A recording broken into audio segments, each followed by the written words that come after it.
My name's Nora Thompson. Tonight, like most nights since arriving in Monte Carlo, I found myself sitting alone at a small cafe on the edge of the bustling casino square. It's a far cry from the luxurious life I was born into, but after graduating from a fancy college stateside, all I wanted was a simple break. My dad, he owns half the globe it seems, from hotels to tech firms. I use my mom's last name, though, to keep things real, to keep the vultures at bay. The night was cooling off when he walked in.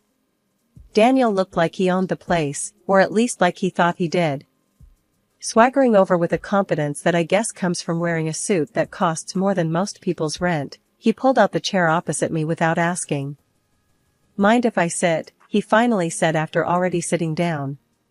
His smile was all charm, probably practiced. "Looks like you're already sitting," I replied, barely looking up from my coffee. He chuckled, the sound a bit too smooth. "I'm Daniel. And you are?" "Nora," I said curtly, giving him a quick once-over. Not my usual type, too polished, but admittedly, good-looking. "So, Nora, what brings a girl like you to a pricey haunt like this all by yourself?" His tone had a touch of a tease, and I wasn't sure if I was amused or annoyed. "Just enjoying my coffee," I answered, keeping it vague. "What's your excuse?" I could say business, but I'd be lying tonight. "Let's just say I'm scouting for something interesting, and looks like I might have found it," he said, his gaze steady on me. I raised an eyebrow. "Hope the coffee lives up to your expectations then." Daniel laughed. "Something tells me it's already exceeded them." I wasn't here to make friends, definitely not looking for a fling. "Look, I'm not one of those girls who fall for lines, if that's what you're aiming for. And I'm certainly not interested in whatever game you're playing." "Who says I'm playing a game?" he asked, his voice lowering slightly. "Experience," I replied. "You sit down, uninvited, start with a line, expect what? A phone number? A date?" He leaned back, looking genuinely amused now. "You're tough. I like that. Not looking for a number, just conversation. But if it's too much, say the word, and I'll vanish." I considered him for a moment. Monte Carlo was beautiful, but lonely. Maybe a little chat wouldn't hurt. "Conversation is fine. But keep it light." We talked for a while, the conversation surprisingly easy. He didn't press for personal details, and I didn't offer any. As the night grew deeper, I realized that despite my initial reservations, I was actually enjoying the chat. Daniel wasn't like the typical guys who often tried to impress me with their wallets or connections. He had an air about him that suggested he was used to the finer things, but wasn't defined by them. Eventually, the evening cooled down, and it was time to go. "Well, Daniel, this was unexpectedly pleasant," I said as I stood to leave. "Surprised yourself, huh?" he asked with a grin. "Maybe just a bit. Good night, Daniel." As I walked back to my apartment, his words echoed slightly in my mind. Monte Carlo was indeed full of surprises, and perhaps, just perhaps, I'd stumbled upon one tonight. After that first encounter with Daniel, the nights in Monte Carlo seemed a bit less solitary. He had a knack for popping up wherever I was, whether I was checking out the local markets during the day or having a late dinner by myself. His persistence wasn't annoying, surprisingly, it was quite the opposite. Maybe because he wasn't pushy, he just seemed genuinely interested in being around me. One breezy evening, as I was watching the sun dip below the horizon, he walked over, 2 coffees in hand, and sat down beside me without a word. "Assuming I wanted coffee?"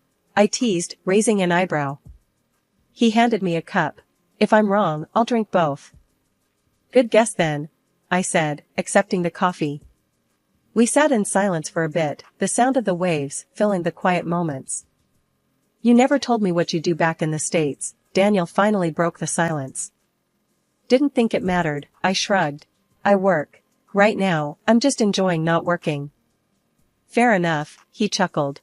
"Everyone's got a story, though. Don't you think?" Over the next few days, we fell into an easy routine.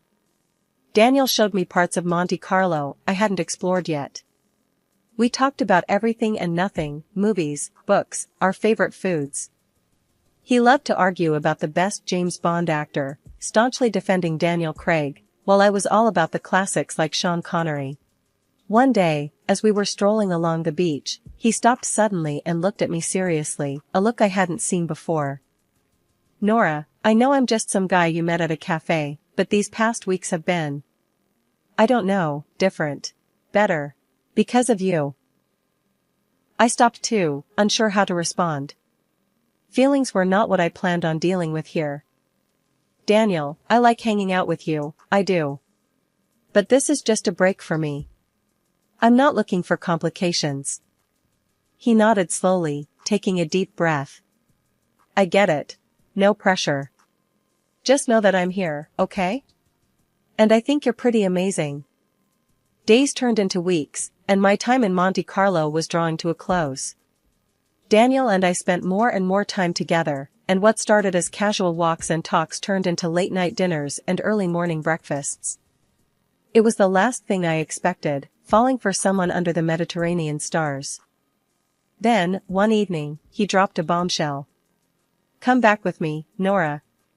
Work at my company in the States. I know it's sudden, but I don't know, I just think it could be great." The idea was crazy. Completely insane. And yet, part of me was tempted. Tempted by the adventure, by the idea of taking this whatever it was, and seeing where it could go. Moving back to the States felt like stepping into an alternate universe.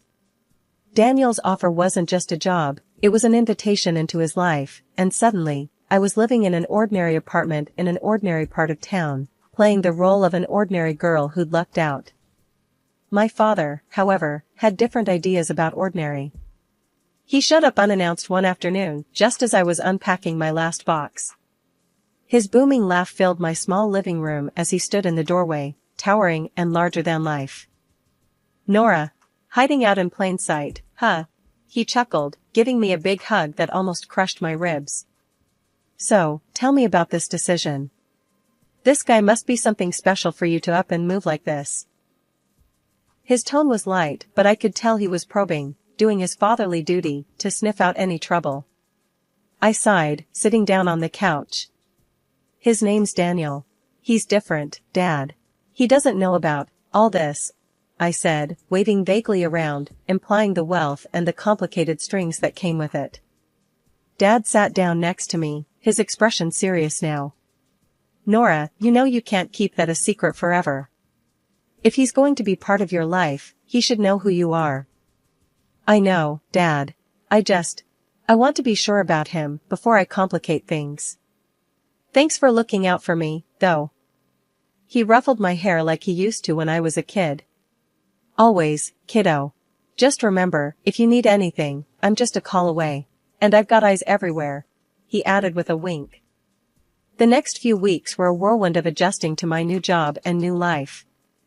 Daniel was a constant presence, supportive and as charming as ever. But there was an edge to him now, a sort of sharpness that came with the responsibilities he carried. One night, over a quiet dinner at my place, Daniel brought up a topic I'd been dreading. "Nora, when do you think I'll get to meet your parents? I feel like I'm missing a big part of your life." I paused, the weight of the moment settling over me. "Well, my mom passed away a long time ago, and, my dad's just a regular trucker. We're not exactly on speaking terms right now." Daniel frowned, a hint of concern crossing his face. "I'm sorry to hear that. But you know, whenever you're ready, I'd like to meet him. Family is important." I nodded, appreciating his sentiment, but knowing full well the reality of my father's world, a world I wasn't ready to introduce Daniel to just yet. Life with Daniel moved at a pace I never expected. We were already blending our lives together, my job at his company was going great, and we were getting deeper into our relationship. I guess it all seemed like we were gearing up for something big, but I was still taken aback when that big moment actually happened. It was a normal evening. We were at his place, a cozy, upscale apartment with views of the city skyline. We'd just finished dinner, nothing fancy, just some takeout, because neither of us felt like cooking. We were sitting on the couch, a documentary about ocean life playing in the background, the kind you watch but don't really watch. Daniel turned to me, his expression more serious than the situation called for.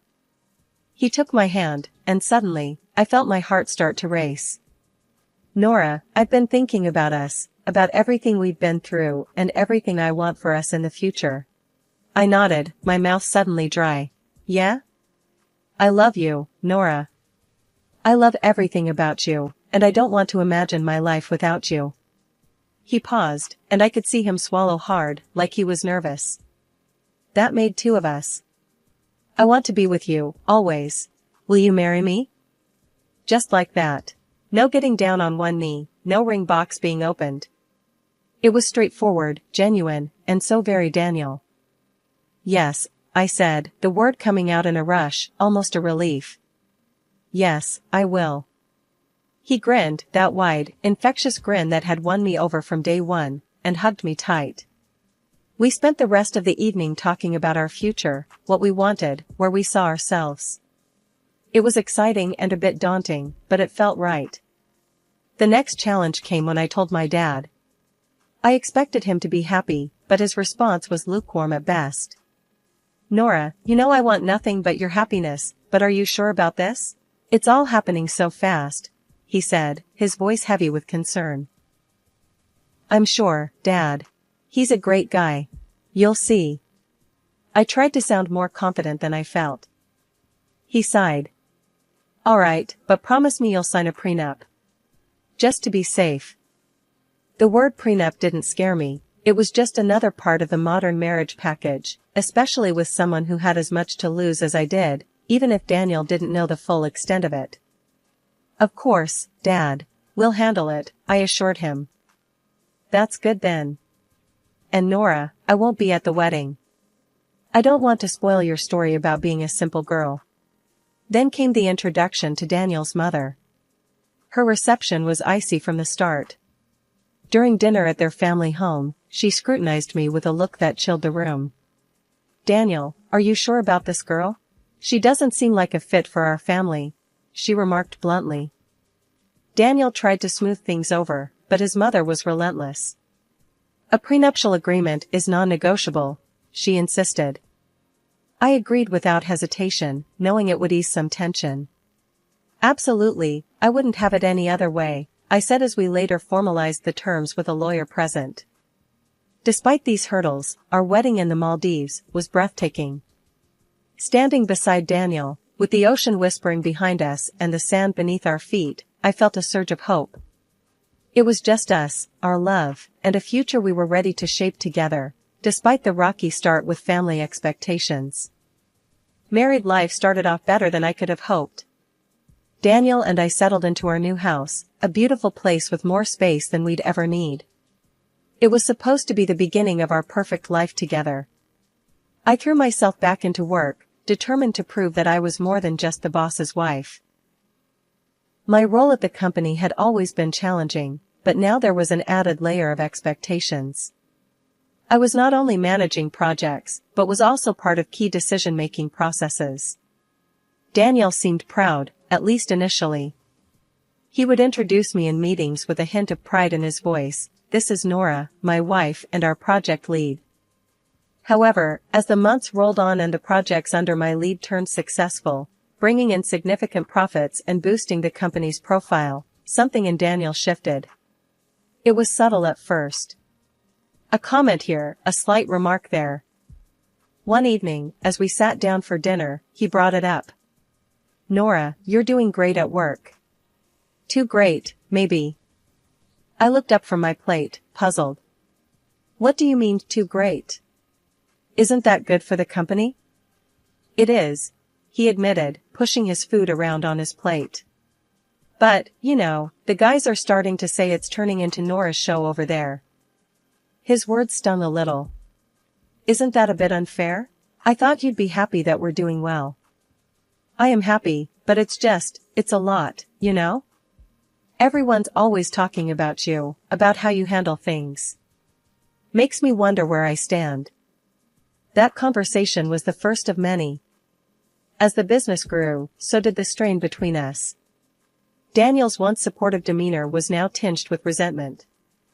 I couldn't understand it. Wasn't he the one who had encouraged me to step up in the first place? Things got worse when his mother came to stay with us for a few weeks. Her presence in the house brought an old-world, traditional attitude that I had always managed to avoid. She would make offhand comments about my work, about how a wife should be more present at home. "You're always at the office, Nora. When do you have time to take care of your husband?" she would say. I tried to shrug it off, to keep the peace, but her words only deepened the growing rift between Daniel and me. It seemed no amount of success at work could compensate for what was slowly unraveling at home. The more I achieved, the more our marriage suffered. One evening, Daniel came home from work, his face set in a grim line. "Nora, I think it's best if you leave the company. We need to focus on our family, and it seems like your role there it's just causing too much tension." "Leave the company? But why? I've been contributing so much." My voice was a mix of disbelief and anger. "It's for the best.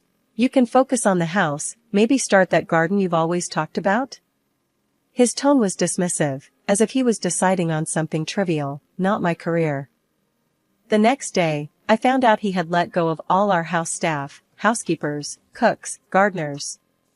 It was all on me now. "You wanted to be more involved at home, here's your chance," he said, almost coldly. I wasn't scared of housework, but the way this was thrown at me felt wrong. This wasn't the loving, caring man I married, this was someone else, someone very intolerant and controlling. His mother, staying with us at the time, seemed to relish the situation. "It's good for a wife to focus on her home," she would say, smirking slightly whenever Daniel talked about my new role as a full-time housewife. As I adjusted to this unexpected turn in my life, I couldn't help but feel ashamed. Ashamed that I hadn't seen this coming, ashamed to admit to my father that maybe he was right about Daniel. When Daniel suggested a trip to Monte Carlo, to maybe light up what was left of our spark, I was hesitant but hopeful. That hope died quickly when his mother announced she'd join us. "It's been ages since I've traveled," she declared loudly as if it were a decree that couldn't be opposed. Daniel, of course, welcomed her with open arms, not once considering what I might think. We rented a small house in Monte Carlo, which was charming but costly, and it quickly became my prison rather than a retreat. From the start, Daniel and his mother treated the city as their playground. They rented luxurious cars, visited exclusive boutiques, and dined at the finest restaurants, while I was left to manage the household. They demanded home-cooked meals, turning me into nothing more than a servant in a holiday home, cooking and cleaning after them as they gallivanted around the city. As days passed, Daniel's mother digs grew sharper, her tone more venomous. "Really, Nora, living at someone else's expense must be quite the life, huh?" she'd sneer, her words a slap disguised in a smirk. Daniel never defended me. Instead, he laughed. His laughter was a betrayal each time, echoing around the cold walls of our temporary home. I felt isolated, the city's sparkle muted by the shadow of their disdain. One evening, we passed a grand old-style hotel, its facade a reminder of a world of elegance and respect. Daniel's mother, her voice dripping with envy, remarked, "Lucky billionaire Harris. Imagine owning such a hotel, ruling over a palace like that." That night, at a restaurant overlooking the sea, the last vestige of my patience crumbled. As we sat down, she waved the waiter over with an imperious flick of her wrist. "For Nora, the cheapest dish will do. No need to spoil her with extravagances she doesn't deserve," she declared loudly enough for nearby tables to hear. Daniel's response was a chuckle, his agreement coming not just from his mouth, but from the dismissive flip of his hand. "Good call, Mom. Let's not go overboard." Humiliation washed over me like the waves crashing on the rocks below us. Rising from my chair, the clatter of my seat echoing my turmoil, I faced them both, my voice steady, louder than I intended. "I will not tolerate this any longer," I declared, my hands trembling, but my resolve firm. "I am divorcing you, Daniel." The cold air of Monte Carlo was nothing compared to the chill of betrayal as I walked away from the restaurant. Daniel and his mother, rather than coming to apologize, followed me out with insults. As I quickened my pace, my mother-in-law's voice rang out sharp and clear. "Just look at her, a beggar, unworthy of my son." My heart raced, but before I could get far, Daniel caught up and grabbed my purse from my shoulder, his fingers clenching it tightly. "This is my money, Nora. Go on, get out on all fours if you have to." His voice was laced with contempt as he yanked the purse away, leaving me stunned on the sidewalk. Beside him, his mother laughed cruelly, her eyes gleaming with malice. "Maybe now you'll learn to beg in Monte Carlo, since that's all you're good for." Their laughter echoed down the street as I stood there, walletless and alone. But as they hurled their final insults, fate stepped in. We were near that grand old hotel, the one Daniel's mother had earlier envied aloud, wishing she could own such a place. Pointing to the hotel, she sneered, "Maybe they'll let you in as a beggar." At that moment, the gates of the hotel opened, and a guard appeared. He saw me, recognition lighting up his face. "Miss Harris," he called out warmly, walking over with a respectful salute. The moment he said my name, the atmosphere shifted. Daniel and his mother paused, their expressions turning from satisfaction to confusion. The guard smiled broadly. "Your father told us you might come by. Please, this way. The best room is always reserved for you, as per Mr. Harris's instructions." Daniel's mother's face paled, her earlier words turning to ash in her mouth. "Harris? As in the billionaire Harris?" she stammered, her earlier bravado crumbling. Ignoring them both, I walked towards the guard, my posture straightening. "Thank you, Pierre," I said, my voice calm and collected. Inside, I felt a mix of relief and vindication. Behind me, Daniel's pleas began, his tone desperate. "Nora, please, I didn't mean." His mother, not to be outdone, shouted past her son, "Perhaps we could come in for a drink, at least?" I didn't look back. Entering the hotel, the doors closing behind me felt symbolic, shutting out the chaos of my old life. Pierre escorted me to the reception, where staff greeted me with the deference due to the daughter of their employer. The flight back to the United States was a long one, giving me plenty of time to ponder over my next steps. By the time I landed, my resolve had hardened like the city sidewalks, ready to be trodden upon, but unyielding to the pressure. The following day, I found myself in the office of a reputable lawyer, papers spread out before me like a battle map. "During your tenure at the company, it appears your husband failed to pay you bonuses owed for the multi-million-dollar deals you closed," the lawyer pointed out, his tone a mix of surprise and indignation. "That sounds about right," I sighed, my mind racing through the countless hours I'd poured into that company, the success I had driven. "We're suing for $3 million. The courtroom was cold and sterile, a stark contrast to the heated glares Daniel shot across the room. As he stood there, fumbling through his defense, the man I once loved looked nothing short of pathetic. When the verdict came, a resounding victory awarding me $3 million, Daniel's face crumpled. Outside the courthouse, he attempted one last plea. "Nora, everyone's laughing at me. I messed up. Can we start over?" His words could have tugged at my heartstrings once, but that time had passed. "You only miss the money, Daniel. Maybe listen less to your mother next time," I said, the edge in my voice cutting through the crisp air. I turned and walked away, the sound of my heels against the pavement marking the end of that chapter. Returning home, I faced my father. The air between us was thick with unspoken words until I broke the silence. "Dad, I should have listened to you." He wrapped me in a hug, his embrace warm and forgiving. "You had to learn on your own. Now you know, and knowing is half the battle."